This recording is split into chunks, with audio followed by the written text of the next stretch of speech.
आयशा मा खौरां? हा मोजां आब'आलाय?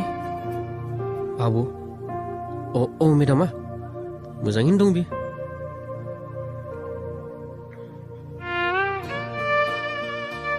नाथाय नोंनि बे खाफालाव औ आं हाबा जाबाय। नोंबोथ' हाबा जाबाय जानांगौ।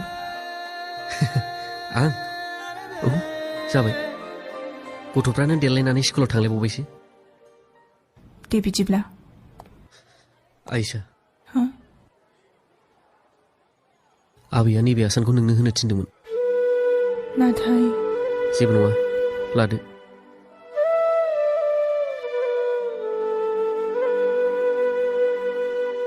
आबैयालाय माबोरै दं? आं मारै मिथिनो? आबैया दं सोरगोआव। मा? आबैया गैलिया? औ आयशा आबैया गैलिया।